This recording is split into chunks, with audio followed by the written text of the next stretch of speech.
I should add, on some concerns, which we mentioned off the top of the program, about Goldman Sachs saying this virus could impact the American consumer more than we thought. Yeah, that's right, Kelly. What began as a concern about supply disruptions from China has now become a worry about how the coronavirus could impact the U.S. consumer, the stalwart of the U.S. economy. Goldman Sachs writing in a note to clients this weekend, there is an increasing likelihood, quote, that shortages of consumer goods from China will weigh on the U.S. consumer spending growth in the spring. Those types of concerns have led markets to count on the Fed to cut interest rates deeply over the next several months and increasingly to forecast emergency cuts. That is, before the Fed's next scheduled meeting on March 18th. But it doesn't appear to be happening tonight from anything we can see. Pantheon writing, quote, delay is pointless at best and deeply counterproductive at worst, given the dramatic tightening of financial conditions. The market now sees the Fed bringing down its benchmark overnight lending rate by a half percentage point by or during the March meeting and by another half point throughout the year. So that would be a full 1 percentage point decline in interest rates, with some forecasts that it could even go to zero, as he has done before and throughout the crisis. The president urged the Fed yesterday to make those cuts.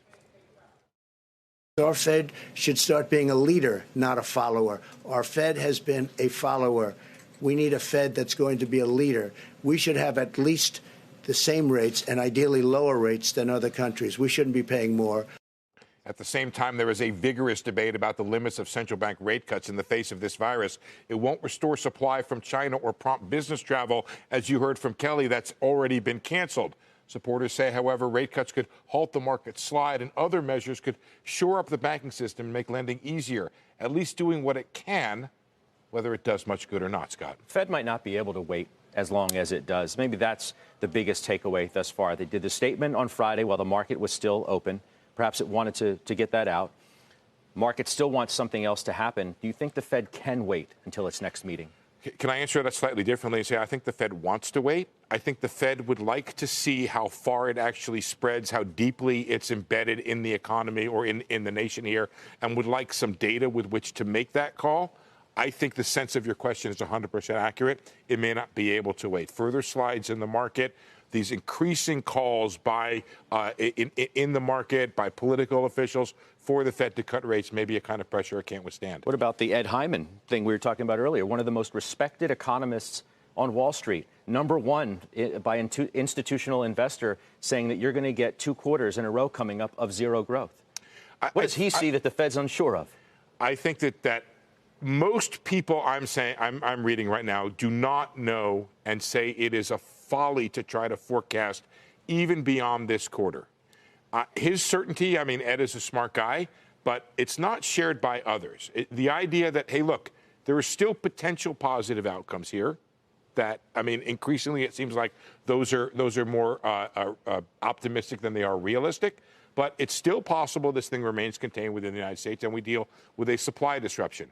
If we deal with a quarantining, hunkering down, people not doing massive numbers of things for several quarters, that does change the game, and Ed will be proven correct. Not just that. Even whether there's 2 aspects of this. One is, will it be as bad as he's saying? Will it be zero? And then the other one is, the Fed is not the only response we could have here. In some ways, they're the backstop. The first response, and perhaps the more tactically efficient one, could come on the fiscal side. There could be some measures we've talked about, Steve, aimed at helping small businesses make sure if they default on some loans, that they get some wherewithal to keep going for that. Korea, I think, is doing something on the rent side. I mean, in the absence of anything like that, it will have to be the Fed, but they shouldn't necessarily be the first one to step up here. You're so old-fashioned. The idea of a fiscal policy response, that's the way we used to think of things. Now, like Pavlov's dogs, we're conditioned to say, oh, the Fed ought to act, when in fact I think there's a very good argument that the first line of defense ought to be the fiscal side, ways to target